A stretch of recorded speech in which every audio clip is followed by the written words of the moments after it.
మరొకసారి నేను చూస్తాను. హెబ్రీ పత్రిక 11వ అధ్యాయము మొదటి 3 వచనాలు. విశ్వాసం అన్నది నిరీక్షింపబడు వాటి యొక్క నిజస్వరూపమును అదృశ్యమైనవి ఉన్నవంటకు రుజునై ఉన్నది. దానిని బట్టియే పెద్దలు సాక్ష్యము పొందిరి.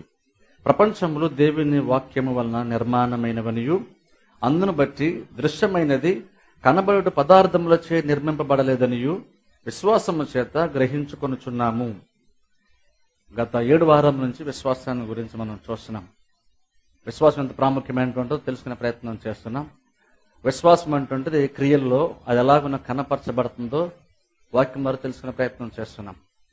విశ్వాసం లేకుండా దేవునికి ఇష్టముగా జీవించడము అసాధ్యమని బైబిల్ చెప్తుంది. విశ్వాసం లేకుండా దేవునికి ఇష్టడు ఉంటే అసాధ్యం. దేవుని వద్దకు వచ్చేవాడు ఆయన ఉన్నాడనియు తను వెతుకు వారికి ఫలము దయచేవాడని నమ్మవలను కదా అని బైబిల్ చెప్తుంది. దేవుని దగ్గరకు వచ్చేటప్పుడు దేవుని ఇంప్రెస్ చేసేటువంటి కార్యం ఏంటంటే విశ్వాసం అంట. ఆ విశ్వాసం ఉన్నప్పుడు దేవుడు సంతోషిస్తాడు. ఆ విశ్వాసం ద్వారా ప్రతి కార్యం మన జీవితంలో జరుగుతుంది. నేను మొదట చెప్తున్నాను చూసారు, మనం ఏం చేసినా సరే ప్రతి దాంట్లో విశ్వాసం అనేది ఉంటుంది. దేవునికి ఇచ్చేటప్పుడు ఇవ్వడం కోసం అనము, పాస్టర్ గారికి అది అవసరం ఉందనము, లేదంటే ఇంకేదో కారణం పట్టవము, కానీ ఇస్తున్నప్పుడు విశ్వాసంతో దేవునికి ఇస్తున్నాం. ఎందుకు ఇస్తున్నామంటే దేవుడు మరలా మనకి తిరిగి ఇస్తాడనేటువంటి విశ్వాసంతో దేవుడిని మనం ఇస్తున్నాం. అలాగే ప్రార్థన చేసినప్పుడు విశ్వాసంతో ప్రార్థన చేస్తున్నాం. దేవుడు మన ప్రార్థన ఆలకిస్తాడు, దయచేస్తాడు, విశ్వాసంతో ఇస్తున్నాం. అలాగే మనం దేవుని మందిరానికి వచ్చినా సరే దేవుని మందిరంలో 1 దినము గడుపుట 1000 దినముల కంటే శ్రేష్టమైన బైబిల్ చెప్పింది కాబట్టి ఆ శ్రేష్టమైన దాని నిమిత్తం మనం విశ్వాసం ఉంచి వస్తూ ఉన్నాం. అలాగున విశ్వాసం అంటుంటిది ఒక విశ్వాసగా మనం చేసేటువంటి ప్రతి కార్యమును కూడా కవర్ చేస్తుంది. అందుకనే విశ్వాసం అంత ప్రాముఖ్యం అంటున్నాం. అందుకనే విశ్వాసం అంత ప్రధానమైనటువంటిది. అందుకని విశ్వాసం గురించి బైబిల్లో హెబ్రీ పత్రికలో మాట ఉంది. విశ్వాసం ఉండాలని చెప్పట్లేదు, ప్రతిరోజు విశ్వాసం ఉండాలని చెప్పట్లేదు. విశ్వాసం లేకుండా దేవునికి ఇష్టం అసాధ్యము. నీతిమంతుడు విశ్వాసం మూలముగా జీవించును. విశ్వాసం అనేటువంటిది లైఫ్ స్టైల్ అంటే ఎప్పుడో ఒకసారి ప్రార్థన చేసేటప్పుడే లేదా ఇంకేదో ఒక కార్యం చేసేది మాత్రం ఉంచేది కాదు. ప్రతిరోజు ప్రతి క్షణం కూడా విశ్వాసం ఉంచటము. అదేంటంటే కొన్ని సందర్భాల్లో మనము విశ్వాసం ఉంచలేకపోతూ ఉంటాం. కానీ యాక్చువల్గా దేవుడు కోరుకునేటువంటిది ఏంటంటే విశ్వాసం ఏంటంటే ప్రతిరోజు ప్రతి క్షణం చేసేటువంటి కార్యముగా ఉండాలంటే దేవుని యొక్క ఉద్దేశం. అందుకని నీతిమంతుడు విశ్వాసం మూలంగా జీవిస్తాడు. ఎప్పుడు చెప్తాను చూసారు, బెస్ట్ ఎగ్జాంపుల్ ఇదే. చేప ఎలాగైతే నీటిలో మాత్రం బ్రతుకుతుందో ఒక బిలీవర్ కూడా విశ్వాసంలో బ్రతకాలంటే దేవుడు నిర్ణయించి డిజైన్ చేసినటువంటి ఒక విషయం ఇది. చేప నీటిలో ఎందుకు బ్రతుకుతుందంటే అది నీటిలో బ్రతకాలనేటువంటి దేవుడు దాన్ని నిర్ణయించాడు. అది అందులోనే సుఖంగా బ్రతుకుతుంది. అందులో బయటకు వచ్చిన తర్వాత దానికి ఆల్రెడీ ప్రాబ్లం స్టార్ట్ అయినట్టే. బయటకు వచ్చిన తర్వాత కొంతకాలం కొన్ని నిమిషాలు లేదా కొన్ని గంటలు బ్రతకచ్చేమో కానీ అది చావునకు దగ్గరవుతూనే ఉంటుంది. అలాగే విశ్వాసం కూడా కొన్ని సందర్భాల్లో మనం అవిశ్వాసం ఉంచవచ్చు, విశ్వాసం బయటకు వచ్చేసి ఉండొచ్చు. అయినంత మాత్రాన మనం బాగానే ఉంటుంది కాదు. విశ్వాసం బయటకు వచ్చినప్పుడు అవిశ్వాసం ఉంచినప్పుడు కొంతసేపు బాగానే ఉంటాం. కానీ టైం గడిచే కొలది ఎక్కువసేపు అవిశ్వాసం బ్రతికే కొలది, విశ్వాసం బయటకు వచ్చే కొలది మనము ఆత్మ సంబంధం బ్రతకడమే మానేస్తున్నాం. మనకు ఉనికి అనేటువంటిది ఉండదు. అందుకనే విశ్వాసం అంత ప్రాముఖ్యమైనటువంటి. అందుకనే దాని గురించి నేను చెప్పే ప్రయత్నం చేస్తున్నాను. చూడండి, 3వ వచనంలో గత వారం చెప్పిన దీన్ని మళ్ళీ కంటిన్యూ చేస్తాను. ప్రపంచంలో దేవుని వాక్యము వలన నిర్మాణమైనవనియు అందును బట్టి దృశ్యమైనవి కనబడు పదార్థములచే నిర్మింపబడలేదనియు విశ్వాసము చేత గ్రహించుకొనుచున్నాము. ప్రపంచములు దేవుని యొక్క వాక్యం వలన నిర్మాణమైనవనియు దృశ్యమైనటువంటివి కనబడు పదార్థములచే నిర్మించబడలేదని మనం గ్రహిస్తున్నాం.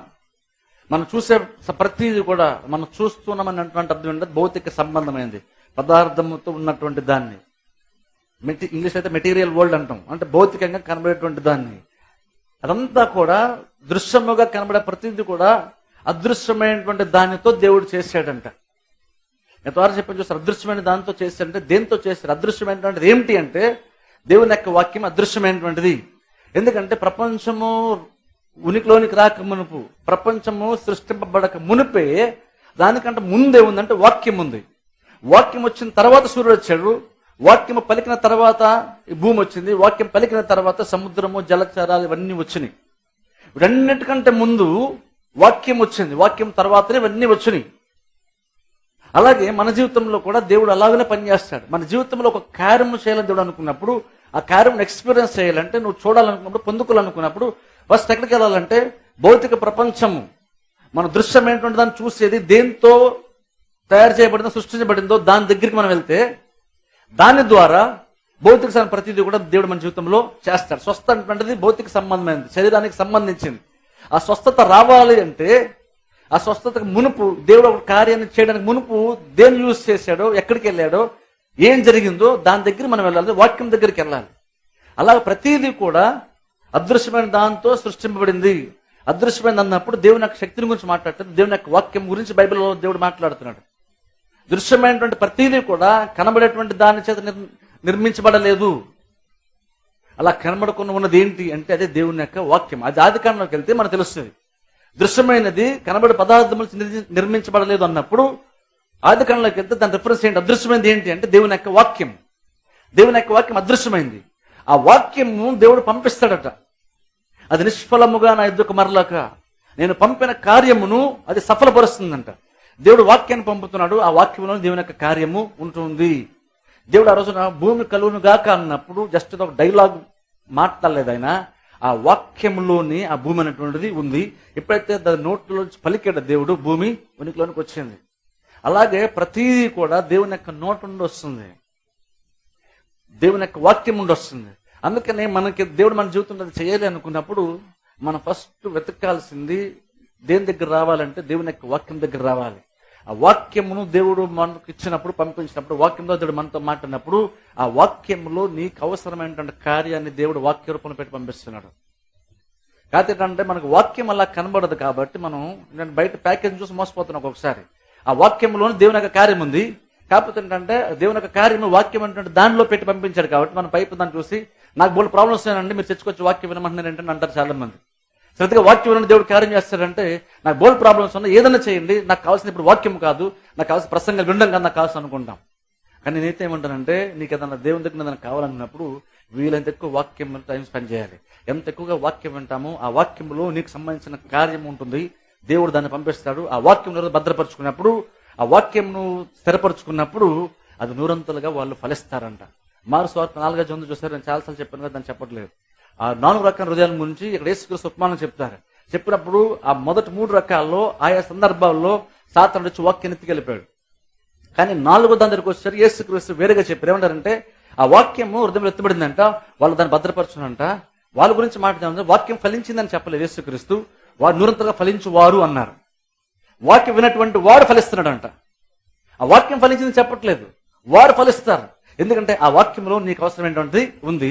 ఆ వాక్యం నీ హృదయంలో ఉన్నప్పుడు నువ్వు ఫలిస్తావు. అంటే నీకేం కావాలో అది నీ జీవితంలో జరుగుతుంది. అందుకనే దేవుడు వాక్యాన్ని పంపిస్తున్నాడు. ఇప్పుడు చూడండి, జనరల్ మనం క్యాజువల్ అనుకున్నాను, మీరు చర్చకు వస్తున్నాడు వాక్యం కోసం మీరు వస్తారు, నేను చర్చకు వచ్చాను ప్రసంగం చేయడం కోసం వస్తాను అనుకుంటాం. కానీ మీరు అనుకుంది నేను అనుకుంది కాదు. అసలు దేవుడు ఎందుకు ఈ సహవాసం అంటే పెడుతున్నాడు, ఎందుకు వాక్య పరిచయం దేవుడు పెడుతున్నాడు, ఎందుకు కొంతమందిని దేవుడు వాక్య పరిచయం చేయడానికి పిలుచుకుంటాడు ఆలోచించాలి మనం. చాలా మంది బ్రతకడానికి సేవ చేసే వాళ్ళు ఉంటారేమో, లేదా ప్రసంగాలు ఇష్టపడి ప్రసంగం చేయడం కోసం అవకాశాలు వెతికే వాళ్ళు చాలా మంది ఉంటారేమో. కానీ వీళ్ళందరినీ దాటి దేవుని దగ్గరికి వెళ్ళాలంటే దేవుడు అసలు ప్రసంగం దాన్ని దేవుడు ఎందుకు పెట్టాడు ఆలోచించండి. వాక్య బోధన దాన్ని దేవుడు ఎందుకు పెట్టాడంటే ఆ వాక్య బోధ ద్వారా దేవుడు కార్యాన్ని చేయడం కోసం దేవుడు వాక్య బోధ అని పెట్టాడు. అందుకని అపోస్తల బోధ, సహవాసం, రొట్టె విరుచుట, ప్రార్థన చుట్టూ ఎడదక్కున్నారు. అపోస్తల ప్రసంగాలు చేయడం ఇష్టం కాబట్టి వాళ్ళు ప్రసంగాలు చేసుకుంటూ వెళ్ళలేదు. ఆ వాక్యం ఏంటంటే సంఘస్థులకు ఉపయోగపడుతుంది కాబట్టి, విశ్వాసాలకు ఉపయోగపడుతుంది కాబట్టి వాళ్ళు ఎడత యొక్క వాక్యాన్ని బోధించారు. వాళ్ళు ఎంతగా వాక్యాన్ని బోధించారంటే ఆ రోజు సంఘము డెవలప్ అవుతున్నప్పుడు అపోస్తులు ఆ రోజున బల్ల కార్యములు కూడా చేసేవాళ్ళు, బర్ర పరిచయం కూడా వాళ్ళే చేశారు. ఆ రోజు సంఘమే చాలా మందిని చేర్చుకునేది. ఎందుకంటే దేవుని నమ్మినప్పుడు వాళ్ళ కుటుంబంలో సభ్యులు చాలా మంది యేసుక్రీస్తు నమ్మిన దాన్ని బట్టి, వాళ్ళు వెలివేయడాన్ని బట్టి వాళ్ళందరూ వచ్చి దేవుని వదలకుండా సంఘంలో స్థిరంగా ఉన్నప్పుడు సంఘస్థులు అందరూ డబ్బులు వేసుకొని ఆ వెలివేయబడినటువంటి వారికి, అనాథలకి వీళ్ళందరూ కూడా భోజనాలు ఏర్పాటు చేసేవాళ్ళు. ఆ భోజనాలు ఏర్పాటు చేయడం కూడా అపోస్తులు చేశారు ఇనిషియల్ స్టేజ్ లో. అపోస్తుల గారు మనం చూసినప్పుడు కానీ టైం వచ్చినప్పుడు ప్రాబ్లమ్స్ వచ్చేసరికి అప్పుడు అపోస్తులు అనుకున్నారు, ఏమనుకున్నారంటే మనము వాక్య పరిచయం మానేసి బల్ల పరిచయం ఉంటా యుక్తము కాదు కాబట్టి ఆ బల్ల పరిచయం అంటే ఈ ప్రిపరేషన్స్ అన్ని కూడా వేరే వాళ్ళకి అప్పచెప్పేసి మనం వాక్య పరిచయలో ఉందామనుకున్నారు. ఎందుకంటే అపోస్తులు ఆ రోజు సర్వీస్ చేశారు, వాళ్ళు విశ్వాసంతో సర్వీస్ చేశారు. కానీ వాక్య పరిచయం పక్కన పెట్టి వాళ్ళు సర్వీస్ చేయలేదు. అలాంటి సిచ్యువేషన్ వచ్చినప్పుడు వాక్యం మీద ఎఫెక్ట్ పడిపోతాం అనుకున్నప్పుడు వాళ్ళు బల్ల పరిచయం వదిలేసి వాక్యం మీదకి వెళ్ళిపోయారు. ఎందుకంటే నేను వాళ్ళ దగ్గర కూర్చొని పర్సనల్ వాళ్ళ దగ్గర ఉండి వాళ్ళకి భోజనం వడ్డించి అన్ని చేస్తే వచ్చిన మంచి అవుతానేమో, కానీ వాళ్ళకి అన్యాయం చేసిన వాడిని అవుతాను కాబట్టి అవసరం దాన్ని పక్కన పెడతాను, నేను మాత్రం వాక్యంలోనే టైం స్పెండ్ చేస్తాను అని రెండిట్లో ఏది చూస్తే చాలినప్పుడు వాళ్ళు బల్ల పరిచయం పక్కన పెట్టి వాక్యంలో టైం స్పెండ్ చేస్తారు. ఎందుకంటే బల్ల పరిచయం అంటే కొన్ని సందర్భంలో వాక్య పరిచయం టైం తినేస్తుంది. కానీ వాక్యం ఇంపార్టెంట్ వాళ్ళు గ్రహించారు కాబట్టి భౌతిక ఆహారాన్ని ఆ కార్యములను పక్కన పెట్టి ఆత్మీయ ఆహారం మీద వాళ్ళు మైండ్ పెట్టారు. ఎందుకంటే అపోస్తులు ఏం గ్రహించారంటే ఆ రోజున వాక్య పరిచర్య విశ్వాసం నిజంగా అవసరం. పాస్టర్ విశ్వాసాన్ని ప్రేమిస్తే వాక్యాన్ని బోధించాలి. విశ్వాసం ప్రేమిస్తే వాళ్ళ ఇంటికి వెళ్ళి గంటలను కూర్చుంటే కాదు, మీకోసం ప్రార్థన చేస్తాను చెప్తే కాదు. ఒక సేవకుడు విశ్వాసాన్ని ప్రేమిస్తే వాక్యాన్ని సమృద్ధి చెప్పగలగాలి. ఆ సమృద్ధి చెప్పినటువంటి పాస్టర్ గారే విశ్వాసం నిజంగా ప్రేమించిన వాడు. అందుకని కనబడగానే మంచిగా పలకరించి మీరు బాగున్నారు ఎలా అన్ని మంచిగా అడిగితే ఆ పాస్టర్ మంచి వాళ్ళు. పాస్టర్ గారు అన్నామంటే పాస్టర్ అన్నామంటే యాక్చువల్గా ప్రీచర్ అర్థం. వాక్యాన్ని బోధించేవాడు, మేపేటువంటి వాడు, వాక్యాన్ని ఇచ్చేటువంటి వాడు. అలా ఎవరైతే చేస్తారో వాళ్ళు నిజంగా విశ్వాసాన్ని ప్రేమిస్తున్న అర్థం. ఈరోజు మనం మోసపోతాం. ఈరోజు నేను పైపైన మాట్లాడే మాటలను చూసి వాళ్ళకి ఎంత ప్రేమ ఉందని అనుకుంటున్నాను. కానీ నేను చెప్పేది విశ్వాసం చెప్పలేదు, పాస్టర్ గురించి చెప్తున్నాను. ఒక పాస్టర్ గారు అన్నామంటే ఆయన నిజంగా విశ్వాసం మీద ప్రేమ ఉంటే తన వీలంత టైంని వాక్యాలు స్పెండ్ చేసి వీలంత ఎక్కువ అవకాశాన్ని తీసుకొని వాక్యాన్ని విశ్వాసాలకి ఇస్తారు. ఎందుకంటే ఆ వాక్యం ద్వారానే, ఆ వాక్యంలోనే ప్రతి కార్యము ఉంది కాబట్టి విశ్వాస జీవితాల కార్యము జరగాలని ఆశపడేటువంటి పాస్టర్ ఏం చేస్తారంటే ఆ వాక్య రూపం ఉంటుండే ఆ కార్యాలని విశ్వాసాలకి ఇస్తూ ఉంటారు. అందుకనే వాక్యం అంత ప్రాముఖ్యం. దేవుడు అందుకని వాక్య పరిచయం నిర్ణయించాడు. అందుకే దీన్ని దేవుడు నియమించాడు. ఎందుకు రాజీపడతాను, ఎందుకు రాజీపడడానికి వీలు లేదు. దీన్ని డిస్టర్బ్ చేసి ఏదైనా సరే విడిచిపెట్టాల్సిందే. ఎందుకంటే ఇది ప్రాముఖ్యం, జస్ట్ ఆప్షనల్ కాదు. మనకి ఏదో కుడుగులు పెట్టినప్పుడు ఏదో వాక్యం ఎంతో కొంత ఉండాలి ఫార్మాలిటీ అన్న దానికోసం అయితే వాక్యం ఉండదు. వాక్య పరిచయం అనేది చాలా ప్రాముఖ్యమైనటువంటిది. వాక్య పరిచయం కోసమే యాక్చువల్గా సహవాసం ఉంటుంది. వాక్య పరిచయం అయితే కూడుగులు ఉంటాయి. కూడుగు ఉంది కాబట్టి వాక్య పరిచయం కాదు, వాక్య పరిచయం కొరకు కూడుగులు ఉంటాయి. ఎందుకంటే వాక్యం ఎంత ప్రాముఖ్యం, వాక్యంలో దేవుని యొక్క కార్యము ఉంటుంది. అందుకని ఏదన్నా కావాలన్నప్పుడు ఫస్ట్ ఆఫ్ ఆల్ మనం వాక్యం దగ్గర రావాలి, వాక్యంలో వెతకాలి. ఆ వాక్యం ద్వారా దేవుడి కార్యాన్ని జరిగిస్తారు. అందుకనే వాక్య ప్రాముఖ్యం. ప్రపంచములు దేవుని యొక్క వాక్యములు నిర్మాణమైనవని దీన్ని బట్టి మనం గ్రహిస్తున్నాం. ఏదన్నా జరగాలి అంటే దేవుని యొక్క వాక్యం ఉండాలి. వాక్యం దగ్గరకు వచ్చినప్పుడు వాక్యం ద్వారా దేవుడి కార్యాన్ని జరిగిస్తుంటారు. అందుకనే వాక్యం అంత ప్రాముఖ్యం. అందుకని వాక్యం విన్నప్పుడు మీరు కూడా జస్ట్ వినడం కోసం వినకూడదు. వాక్యం వినేటప్పుడు విశ్వాసంతో వాక్యాన్ని వినాలి. ఎందుకంటే విశ్వాసం కనుక మీకు లేకపోతే మీరు ఎంత వాక్యం అయినా సరే వేస్ట్. అదంతా కూడా జస్ట్ వినడం కోసం వాక్యం వినడం కాదు, విని దాన్ని నమ్మడం కోసం, విశ్వాసంలో ఉండడం కోసం, నమ్మడం కోసం దేవుని యొక్క వాక్యాన్ని మనం విన్నాం. విశ్వాసాలు ఎదగటానికి వాక్యాన్ని మనం వింటున్నాం. అందుకని చూడండి విశ్వాసం ప్రాముఖ్యం. ఎందుకంటే ఇది అదృశ్యమైన దాంతో చేయబడింది. ప్రపంచములు దేవుని యొక్క వాక్యం నిర్మాణమైనవి అదృశ్యమైన దాంతో. అంటే ఇప్పుడు మనం దేవుడు కార్యం చేయాలనుకున్నప్పుడు నేను విశ్వాసం ఉంచుతున్నాను, నిరీక్షణ ఉంచుతాను, విశ్వాసం ఉంచుతున్నాను. విశ్వాసం అంటే ఏంటంటే అది విశ్వాసం కనబడేది కాదు. యాక్చువల్గా విశ్వాసం బయటకు మనకు కనబడదు, కానీ మనలో ఏముందన్నది కొన్ని క్రియల ద్వారా, కొన్ని కార్యముల ద్వారా అది డెమాన్స్ట్రేట్ చేయబడుతుంది, బయలుపరచబడుతుంది, అది తెలియపరచబడుతుంది. నాకు విశ్వాసం ఉందంటే నాకు విశ్వాసం ఉన్నట్టు కాదు. నాకు విశ్వాసం అంటే క్రియల్లో కనబడుతుంది. క్రియలను చూపిస్తే అది విశ్వాసంగా ఉంటుంది. ఎందుకంటే చూడండి విశ్వాసం ఉంటున్నామంటే అర్థం ఏంటంటే, విశ్వసిస్తున్నాం అంటే అర్థం ఏంటంటే బేస్ నీకు ఏ ఆధారం లేదు, జస్ట్ నువ్వు వాక్యాన్ని మాత్రం బేస్ చేసుకుని ముందుకి వెళ్తున్నాం. అబ్రహాము దేవుని నమ్మాడంట, నిరీక్షణకు ఆధారం లేనప్పటికీ నిరీక్షణ కలిగి నమ్మాడంట. అర్థం ఏంటంటే అబ్రహాం ఒక్కరికి చెప్పాలంటే గుడ్డిగా వెళ్ళిపోయాడు అన్నమాట. అబ్రహాం ఏంటంటే నేను అనేక జనములు తండ్రిగా ఉంటాను అనడానికి ఏ ఆధారం లేదు అబ్రహాం దగ్గర. చెప్పుకోవడానికి ప్రూఫ్గా చూపించేటువంటి ఆధారం లేదు. అయినను అబ్రహాము నమ్మాడు. ఇప్పుడు నా విశ్వాసం అంటే విశ్వాసం జస్ట్ ఏదో నేను దేవుని నమ్మానని చెప్పేసి నేను వాక్యాన్ని నమ్మానన్నప్పుడు మెంటల్గా వాక్యాన్ని యాక్సెప్ట్ చేస్తే విశ్వాసం కాదు. చాలా సందర్భాలు అంటే మనం మెంటల్గా వాక్యాన్ని సమ్మతిస్తాం, దాన్ని విశ్వాసం అనుకున్నాం. నువ్వు వాక్యాన్ని సమ్మతించడం విశ్వాసం కాదు. అబ్రహాము నమ్మాడండి కాబట్టి ఆయన అన్ని జన్మ తండ్రిగా మారాడండి అని జస్ట్ వాక్యం వింటున్నప్పుడు అవునండి కరెక్టేనండి అని అన్నావు అనుకో, అది మెంటల్గా నువ్వు యాక్సెప్ట్ చేసావు. వాక్యాన్ని, నా స్టేట్మెంట్ నువ్వు యాక్సెప్ట్ చేసావు, నా మాటని యాక్సెప్ట్ చేసావు, కానీ అది విశ్వాసము కాదు. విశ్వాసం ఎప్పుడు కూడా పర్సనల్గా ఉంటుంది. అది అబ్రహాము గురించి తెలుసుకున్నా సరే, అబ్రహాము గురించి వింటున్నా సరే, అది అల్టిమేట్ గా అబ్రహాము చరిత్రలో ఎక్కడో దగ్గర నీకు సంబంధించిన మాట ఒకటి దేవుడు నీకు ఇస్తాడు. ఆ మాట ద్వారా నీకు అవసరమైన కార్యాన్ని దేవుడు పంపుతున్నాడు. అది ప్రాముఖ్యమైనటువంటి. అందుకని చూడండి విశ్వాసం నుంచి ముందుకెళ్తుంటే అర్థం ఏంటంటే బేసిక్ ఏ ఆధారం లేదు, కానీ నువ్వు ఇంకను దేవుని యొక్క వాక్యాన్ని, అది అదృశ్యమైనటువంటి ఆ వాక్యాన్ని బేస్ చేసుకుని ముందుకెళ్తున్నావు. అందుకంటే చూడండి విశ్వాసంలో కొన్నిసార్లు కష్టం అవుతుంది. ఎందుకో తెలుసా? ఎందుకంటే ఇది భౌతిక కనబడేది కాదు, దీనికి ప్రూఫ్ ఉండదు. దీనికి విశ్వాసయాత్రకి విశ్వసించడానికి ప్రూఫ్ ఉండదు. ఒకటే ఉంటుంది దేవుని యొక్క వాక్యం, అది అదృశ్యంగా ఉంటుంది. అది అందుకే చాలా సందర్భాలు విశ్వాసంతో ముందుకెళ్ళనేది చాలా సందర్భాలు రిస్క్ లాగా ఉంటుంది మనకి. ఎందుకంటే నీ 5 సెన్సెస్ కాదని దేవుని యొక్క వాక్యాన్ని బేస్ చేసుకొని నువ్వు అడుగు ముందుకేయాల్సి ఉంటుంది. మనకి జ్ఞానం ఉంటుంది, మనకి తెలివితేటలు ఉంటాయి, మనకి ఆలోచించగల శక్తి సామర్థ్యాలు మనకు ఉంటాయి. కానీ యాక్చువల్గా ఏం చేస్తామంటే మనం తెలివితేటలు అన్నింటినీ పక్కన పెట్టేసి, మన జ్ఞానాన్ని, మన క్యాల్కులేషన్స్ అన్నింటినీ పక్కన పెట్టేసి జస్ట్ దేవుడు చెప్పాడనే ఒక్క కారణాన్ని బట్టి ముందుకెళ్తున్నాం. ఒక రకంగా చూస్తే అది చాలా రిస్క్ అది. కానీ అంతవరకు ఆ రిస్క్ లాంటి పరిస్థితులు మనం వెళ్ళకుండా దేవుని మన విశ్వాసము ఉంచలేం, దేవుని కార్యాలు మనం పొందుకోలేం. అందుకే బైబిల్ చూడండి, మనం చాలా మందిని చూడవచ్చు, అలాగే చాలా మంది దాదాపుగా అలాగే రిస్క్ తీసుకున్నట్టే ఉంటుంది. రిస్క్ అనేది జనరల్గా వాడుతున్నాను, మన అందుకు అర్థం అవుతుందని. కానీ యాక్చువల్ చూస్తే అదే విశ్వాసంతో జీవించే జీవితం అంటే అదే. అది రిస్క్ అన్న, కానీ యాక్చువల్ రిస్క్ అని కాదు. అది అర్థం ఏంటంటే ఏ బేసు లేదు, జస్ట్ నువ్వు నమ్మి ముందుకు వెళ్ళిపోతున్నావు. అంటే ఎలా ఉంటుందంటే దాని రిజల్ట్ ఎలా ఉంటుందని బహుశా నీకు ఇప్పటికే పూర్తిగా తెలియకపోవచ్చు. కానీ వాక్యంలో అన్ని సమకూడ జరుగుతాయని దేవుడు చెప్పేశాడు కాబట్టి ఆ ఒక్కని మాటను బేస్ చేసుకుని ఎదురుగా నీకు ప్రమాదం పొంచినట్లు అనిపిస్తున్నా సరే, కార్యము జరుగుతుందో లేదో అని డౌట్ ఉన్నా సరే, ఇంక నువ్వు అదే మార్గాన్ని ఎంచుకొని అందులోనే ముందుకు వెళ్తాం, అందులోనే విశ్వాసం ఉంచి అందులోనే కొనసాగుతాం. చూసారా, అదే విశ్వాసం. అది చాలా సందర్భాల్లో అది రిస్క్ లాగా ఉంటుంది, రిస్క్ ఫ్యాక్టర్ లాగా ఉంటుంది. అది ఒక్కొక్కసారి అది. ఇప్పుడు షడ్రక్ మెషక్ అబ్బాయి ఉన్నారు చూసారా, వాళ్ళు అన్నారు, రాజు నెబుకద్నెజర్ అన్నారు, రాజా మేము మాత్రం విగ్రహాన్ని మేము మొక్కం, మా దేవుడు మమ్మల్ని రక్షించడానికి సమర్థుడు, ఒకవేళ రక్షించకపోయినాను అన్నారు. చూసారా, మా దేవుడు చేస్తాడండి, అందులో డౌటే లేదు. ఒకవేళ చేయకపోయినా సరే మేము మాత్రం అగ్నిలోకి వెళ్ళిపోతాం, కానీ మీ విగ్రహాలు మాత్రం మేము మొక్కం. అదే రిస్క్ అంటే.